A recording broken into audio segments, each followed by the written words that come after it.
Hello and welcome to this video that's going to talk you through the revision process for the GCSEs in English language and literature. We've put this together just before trial exams where they kind of focus on what you need to do in those trial exams, but it might be useful to refer back to this video constantly as you get closer to the exams, just as a reminder of what you're going to do. And the idea is at the end of this video you put together an essential knowledge sheet, side of A4, with what you need to do in the language exams, in language paper 1 and language paper 2, but also for literature, thinking about particular characters in Macbeth, Frankenstein, thinking about 6 or 7 poems from the Power and Conflict anthology, and also what you need to do for the unseen as well. So the idea is to kind of start getting your ideas together about what you need to do to answer each question. But we're going to look first of all at the papers in detail. So remember, these dates are all for summer 2022, so we've got a few kind of things just to draw your attention to. First of all, starting with English language, a reminder that your exam is on Wednesday the 18th of May in the morning, and it's a 1 hour 45-minute exam. It's marked out of 80, which is 50% of your GCSE in English language. You have to read one fiction extract. You've got 15 minutes reading and planning time. Then you've got 45 minutes to answer section A, which is question 1, 2, 3 and 4, which are all reading questions. And then you've got 45 minutes to write an answer to section B, which is planning a piece of narrative or descriptive writing. Paper 2 is on Friday the 10th of June, so there's a bit more of a gap between the two exams this year than there ever has been. That's an hour and 45 minutes as well, a similar sort of format, same percentage, 50% of your GCSE language qualification. This time you've got 2 extracts to read, and then you've got 4 questions to answer in 45 minutes, and then a longer writing question there as well. And just for summer 2022, we know that the 2 articles you've got to read are going to be a 21st century autobiography and a 19th century essay, and that we know that for this question you're going to have to write an article for a newspaper there for section B there as well. Also for English language, so you'll get that all goes towards your English language GCSE. Then you've also got your spoken language assessment, which you should have completed in class, which you will get a qualification at pass, merit or distinction level there for your ability to produce and perform a speech. For literature, you've got 2 50-minute exam papers, which count as paper 1, paper 1P and 1N. P for poetry and N for 19th century novel. Wednesday the 25th of May, and that's a 1 hour 40-minute, but split up into 2 50-minute exams. This is 46% of your GCSE literature qualification, marked out of 60. 1P is the Power and Conflict poetry anthology, so you've got 50 minutes there, and that's marked out of 30. So you've got about 5 or 10 minutes to plan, and then 45 minutes to write, depending on how long it's taking you to plan. Same format for Frankenstein as well, so about 5 to 10 minutes to plan, 45 minutes to write there as well, and that's marked out of 32. Then English literature paper 2, which is on Wednesday the 8th of June, is an hour and 45 minutes. This is marked out of 70, which is 54% of your GCSE qualification in literature. First section is Macbeth, so you get given an essay exploring how a character and or a theme is presented in Macbeth in about 50 minutes. Then you've got about 40 minutes to write an answer to the unseen poetry question, and then about 10-15 minutes there to have a go at the second unseen question that you've been doing there. You've probably got 10 or 15 minutes planning and reading time for that paper. So you get a GCSE in language and a GCSE in literature and your spoken language qualification, and there are all the key dates there as well. Now, what we've put together here is a breakdown of the stages of revision for English language, and there's one for literature. There's 3 stages really as you go down here. First stage is fundamental knowledge, which we'd say you really need to have done by January, February half term at the latest there. And in fairness, you should probably know a lot of this. So if we go across here, this is what you need to know at each phase. Here is you need to know how you actually answer the questions, the timings for each question. This is language, remember. Reading skills and speed, so can you read a side of A4 in about kind of 10 minutes, or can you read 2 articles in 15 minutes for paper 2? I need actual kind of skills in writing strength and stamina to kind of complete the paper in the time you've got. So can you do all these things? And you can use these boxes as a little checklist. This is available for you on Teams. obviously teachers can also print these out for you. We're more than happy to do that. And this is quite a good place to start your revision, thinking about what you can do, and then filling in the gaps. What can I do to complete this stage? You can access revision materials on the English Department intranet site. There's loads on there. MS Teams, obviously I'm more than happy to share these resources with you. Your teachers have got access to them as well, so they can share them too. I know a lot of people buy the CGP revision guides. They're really, really useful. And also there's the English Department and Mr. Brough revision videos as well. All these videos are available online and talk you through some of these components to fill in any gaps in your fundamental knowledge. Because without that fundamental knowledge, you can't then go on and develop your understanding. You can't then show us the skills you need to do for each of these questions, and that's the next stage. So really, what we want you to be able to do by this point is say, okay, well, I know what I need to do, but now can I kind of start doing this? Can I show that I can analyse structure, for instance, for paper 1, question 3, or analyse language for these questions here? Can I, when I'm doing a piece of writing, use SPAG correctly or use a broad vocabulary there? And here we want you to kind of start looking at the skills for the question. So can you find quotations within an extract, for question 1? Can you analyse words and language techniques in detail for the language analysis questions? Explain why a writer places events or characters at the beginning, middle and end of an extract, being specific. Evaluation for paper 1, question 4. Can you really have a go at these questions? Can you practice? Can you start to develop your writing by using a thesaurus to improve your vocabulary? Learn and use a bank of kind of 20 keywords, and then use bite size to develop any gaps in your SPAG knowledge and vocabulary. And then all this leads towards exam practice. So what you should really be doing when you're revising is answering past paper questions from paper 1 and 2 in the time you would have in the exam. So if you would spend 25 minutes revising, for instance, or half an hour revising, you'd be looking at kind of 10 minutes reading time and then having a go at question 1 and question 2. Can you complete whole past papers? And can you do them in the times you'd have in the exam? And obviously you've had practice this through any assessments you've done in class, through trial exams. You've had practice, and obviously this is the main focal point of your revision, really, from kind of after these trial exams, just after February half term onwards, really. Can you first of all know what you need to do for each question, and then just practice doing it as much as possible. Literature is a similar sort of area, I suppose, although there is more kind of fundamental knowledge there. Obviously, you need to know the plot and characters of Macbeth and Frankenstein. You need to know the events, so what happens beginning, middle and end, and key themes of each of the 15 power and conflict poems. Obviously, we know you're going to get given one in the exam. We just don't know which one that is, so any one of them could come up. And then what you need to do for the unseen poetry questions. Can you explain who the key characters are, explain what happens in the poems, how to answer? And obviously, if there are any gaps there, if you're not sure who Robert Walton is, for instance, if you're not sure what happens in the middle of Frankenstein, then these are all the areas you can go to fill in those gaps in your knowledge. Film versions might be a bit time consuming at this particular stage, not perhaps the most useful, but all these resources are available for you. Leading to the developing understanding phase then, which I would say, you're kind of probably going to be completing now, which is what are the key themes and key characters in Macbeth and Frankenstein? And can you then start to put essay plans together where you analyse 3 or 4 quotations for each character or theme? Can you revise 6 to 7 power and conflict poems in depth, probably looking at 2 war, 2 personal power, so that might be Checking Out My History or My Last Duchess, for instance, or London.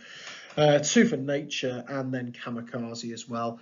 And it's always quite nice to learn a couple of poems that cross over more than one. So poems like Exposure, for instance, which is about World War, but also about the power of nature too. So you can use that for maybe more than one there as well. And obviously then how to answer the unseen question, because that's a skills-based question. So really this phase of your revision, which can be quite time consuming to start, is all about producing essay plans that you then go and learn and then use again and again and again in the trial exams, in class. Basically, the kind of the grids where we've done a kind of, split your page into 4 and write about Macbeth at the beginning, the middle, the end, and then one other paragraph, which is probably the extract. This is what you need to be doing. And you need to be using these again and again and just writing them up in time conditions there as well, making sure you've got 3 or 4 quotations per character or theme or poem, and you're also mentioning 2 or 3 wider ideas or points of context about the theme that you can discuss in detail. You know, that should never just be a one-line kind of bolt-on about the great chain of being, for instance. You should be explaining why that's important. And then exam practice, again, you know, the trial exams are all part of this, but can you then go and answer past paper questions on Macbeth, Frankenstein, power and conflict poetry, and unseen poetry in time conditions, looking at those kind of theme and character questions that have come up, and just practicing the skills of the unseen as well there. So for English language, what we're going to get you to do, first of all, and you might want to pause this after this session, is use all this key information. I've put the key dates there, which is the same part of the PowerPoint you've seen earlier on. But one of the first things we get you to do for revision is make an essential knowledge sheet for language paper 1 and language paper 2, detailing what you've got to do for each question and the time you should spend on each question. And you might want to pause the video at this point with this information up here. Get yourself a piece of A4 paper, and then just on that A4 paper, I want you to plan out what you need to do for question 1, question 2, question 3, question 4 and question 5. The timing's a part of it, but it's also what skills you need to do. So question 1, if you remember, is write down 4 facts you've learned that answer, that, you know, whatever they're asking for it in a kind of section of the text. Question 2 is language analysis, and they'll give you a little box with the text in. Question 3 is structural analysis, talking about the beginning, middle and end. Question 4 is evaluating a statement. You know, a student having read this extract said it was the best thing they'd ever read. Evaluate the statements there. You start to look at, is this that good? What's good about it? Looking at quotations and exploring how realistic they are at creating that sense. And then for question 5, it's obviously 5 minutes to plan. And in your plan, you should be writing down, if you're doing descriptive or narrative, a list of sentence starters. So present participles, ing words, past participles, ed words, fronted adverbials, ly words that you should be starting each sentence with. You should be making a list of punctuation that you're going to use, so commas correctly both ways. So for items in a list and for subordinate clauses, you should be using semicolons correctly, apostrophes correctly for possession and omission. And then what you're going to put in each of your paragraphs. What are you going to describe? What techniques are you going to use? What similes, metaphors, what ambitious vocabulary you're going to use? Are you going to have any short paragraphs for effect? So that, you know, kind of the night before your trial exams or the morning of your trial exams and the morning of your actual language paper 1 GCSE, if you're worrying about things, you're just looking at that piece of A4 paper that you've kind of made your essential knowledge plan of what's going to happen on paper 1 there. And you can just have that in front of you just to kind of jog your memory and also kind of ease any worries.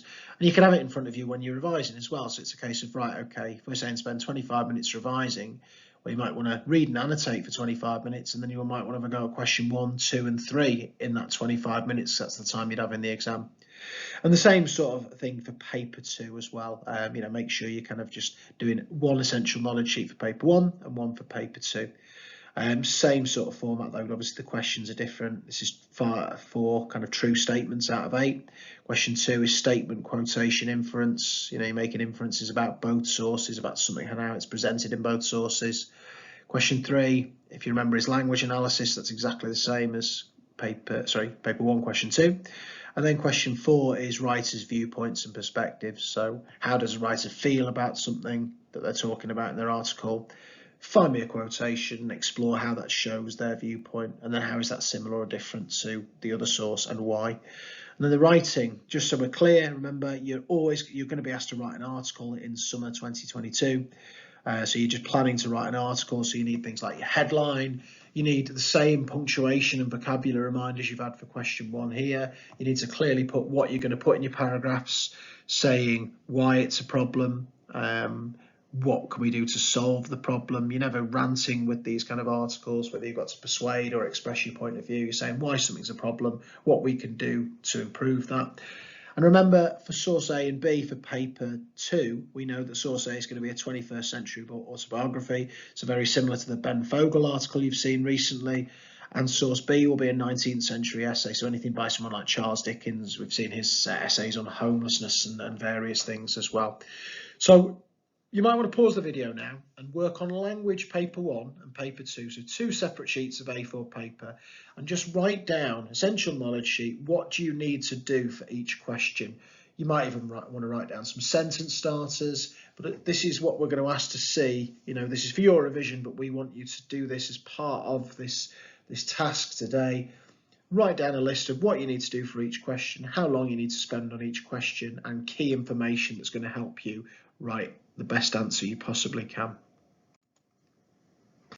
So then English literature, again, I put the kind of details here. Once you've done English language, the next thing for English literature, you might want to do an English literature one for what you need to do for each paper. But for literature, it's a little bit more complex. You need to make an essential knowledge sheet for each major character in Frankenstein and Macbeth. So I would be saying there, you're looking at Victor Frankenstein, you're looking at the creature. They're the two main ones really for me, but you might want to include minor characters as a separate sheet with a quotation for each of the minor characters, because of course you may get an extract with a minor character in who you want to discuss. But remember, for Frankenstein, you can always bring that back to the creature. The themes are such that you can always discuss Victor and the creature, and I'd argue if you're going to write a good essay, you're going to need to do that anyway.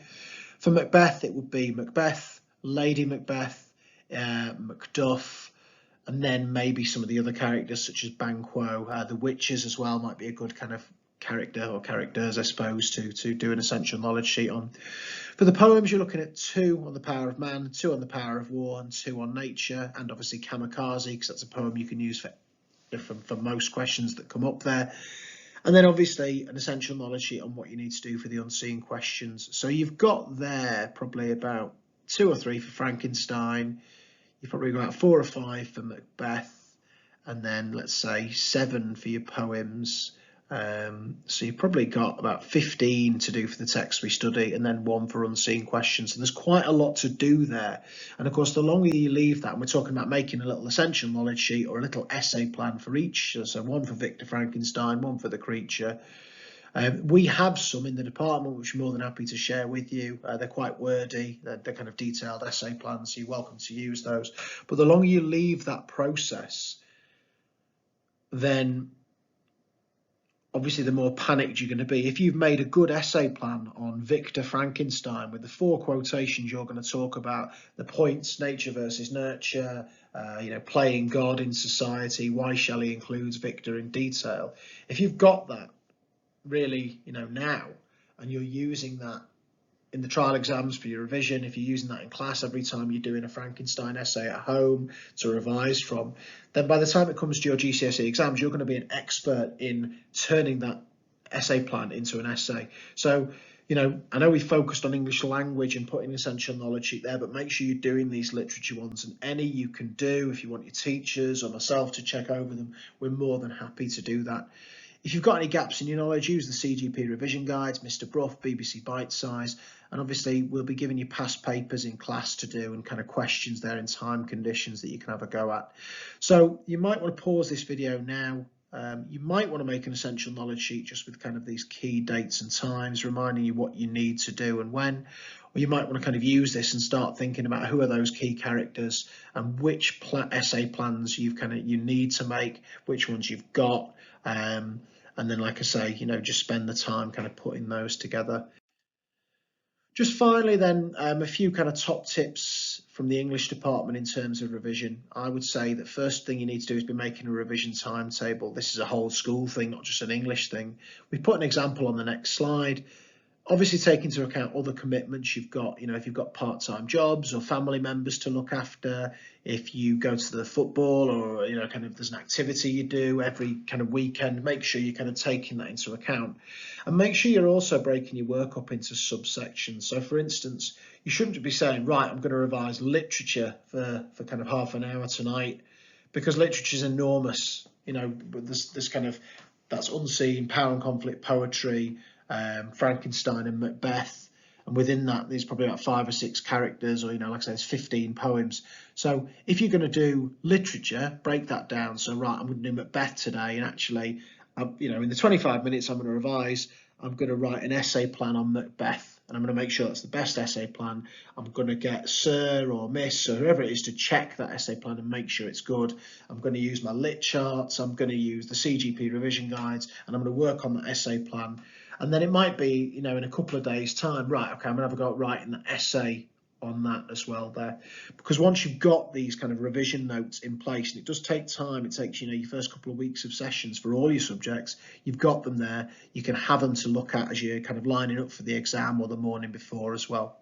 You may want to make a revision timetable each week, because you might have kind of changing commitments. You know, you might do a part-time job that's on a Saturday one week and a Sunday the next week, or your football team might be at home one week and away the next week, for instance.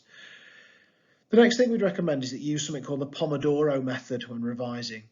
This is what I did for my GCSEs, and I didn't know it was an actual thing. I didn't know there was a method there. And so basically what I'd do is I'd revise for 30 minutes, but within that 30 minutes, you work for 25 minutes and then you have a break for 5 minutes. The human brain really is capable of concentrating for a maximum of 45 minutes. And so obviously, you know, look at the timings of your exams. There's kind of a bit of logic behind each section there as well. But really, kind of 25 minutes is the key point. So this Pomodoro method, basically, you know, spend 25 minutes working. So, you know, that might be, right, okay, I'm going to read an A4, you know, piece of fiction for paper 1, and then that's going to take me 10 minutes. I'm going to look at my questions, highlight and annotate it. Then I'm going to have a go at question 1 and 2, and that would take me 25 minutes. Then after that, go and make a cup of tea, or, you know, go on your phone or listen to music, go and have a walk around for 5 minutes, then come back. And then after 4 of those 25-minute blocks, rest for a little bit longer and then restart and kind of go again. The next thing to remember is that a lot of students, we feel, worry about remembering quotations for literature. And actually, if you can remember the lyrics to a song, you can learn quotations. You know, when I was younger, I've bored my year 11s with this, but when I was younger, one of the things I would do is I'd get the CD of, you know, my favourite kind of band or artist. They'd have the lyrics to all the songs there, and I'd listen to the CD and I'd read along with the lyrics as well. And after about 5 or 6 times doing that, you know, I kind of knew most of the lyrics. And then longer and longer term, after, you know, after about 20 times listening to that song, I'd know the lyrics word by word. And if you can learn song lyrics, you know, even if you don't sit there like kind of, I suppose I did, with nothing better to do with my time, even if you kind of just hear songs over and over again on the radio, they get stuck in your head whether you want them to or not. And that's the same principle. You know, if I take a quotation from Frankenstein, I was benevolent and good, misery made me a fiend. The reason I've learned that quotation is through teaching Frankenstein for about 4 years. Since starting at Penistone, I've used that quotation in pretty much every essay. It's quite a good one to remember. But obviously it's one of those things that's me over about 4 years, probably using that quotation about 20, 30 times a year. So, you know, in the 100 times that I've heard that, then I've got used to that. And it's the same sort of thing for you. You know, you might start off learning a quotation by, you know, writing it down, covering it up and trying to remember it. But if you kind of do it around about 25 times, it tends to get stored in your memory there as well. So get people to test yourself, you know, leave it a bit and then test yourself in a couple of days. And honestly, what we tend to find is that learning quotations is actually straightforward.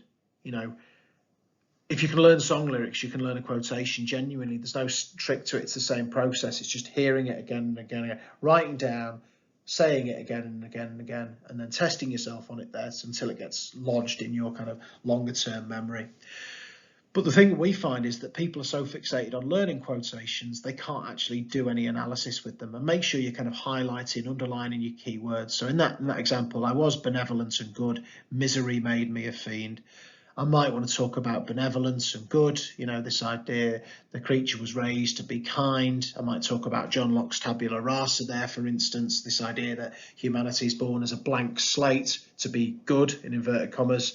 But misery, and in fact that's Victor's misery, has made him a fiend, and fiend obviously has hellish imagery, you know, connotations of him being a devil.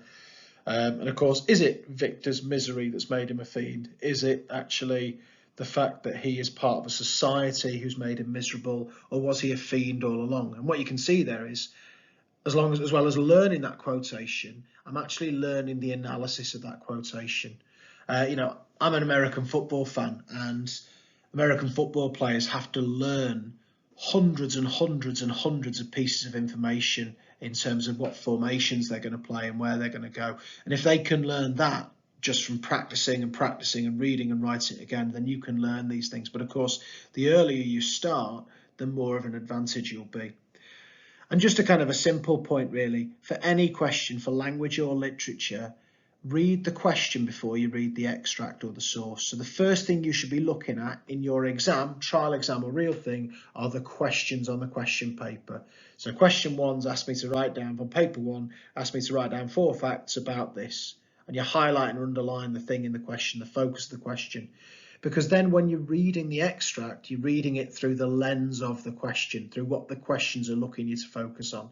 I know Miss Flintoff's done a lot on this, and it's so invaluable, because if you just sit there in the first 10 minutes of your exam and read the sources, or you read the extract of Frankenstein and then you look at the question, you've wasted time, because you've got to go and reread the question and reread the extract to check that you've actually highlighted bits that answer the question. You know, if you just sit there, read 5 minutes, highlighting all this information, you think you've done a good job, then you look at the question, think, oh, actually, I've highlighted all this here, but it's got nothing to do with what the focus of the question is. And I promise you, you will save yourself a lot of time. And if you look at those timings of the exam, there's not a lot there. So we're putting an example kind of time together. Obviously, while you're in school, you know, this might be things like study leave potentially, where this gets kind of longer, so you might want to make a week by week version.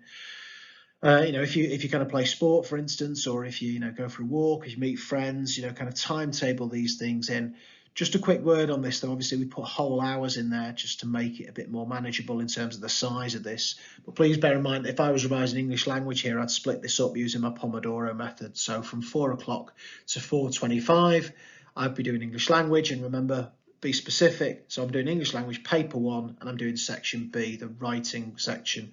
So that's 25 minutes. I'm going to have a go at writing a description based on a picture.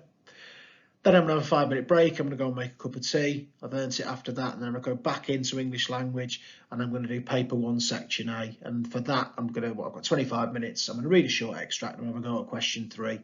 So 10 minutes reading and planning, and then kind of 10 minutes to write my answer to that section B.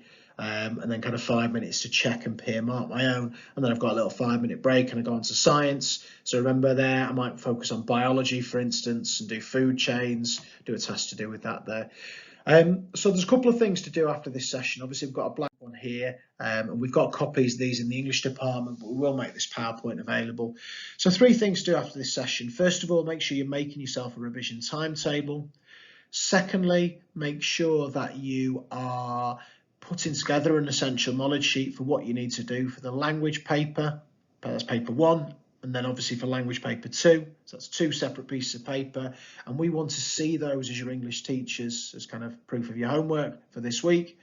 And then also we want you to start putting those essay plans together for the literature, characters and themes, and obviously the poems as well, because there is a lot to do for literature, there's a lot to do for language, but the sooner you start doing this and get on top of this, and obviously February half term and the process for those trial exams is the perfect time, and then you've got those resources made that you can revise from. You've synthesized all your knowledge from the 15 poems, from 140 odd pages of Frankenstein, 100 pages of Macbeth, into a couple of pieces of A4 paper, which are your revision notes, which you've got to take with you in, kind of as you're lining up for the exam on the morning exam, which you've got to have up around the house so people can test you from, bring them into school, and then when you're writing an essay in class, use those as the base of your essay. So you're constantly learning and revisiting that material, and that will see a massive, massive improvement in your grades as well. So we're looking forward to seeing those essay plans.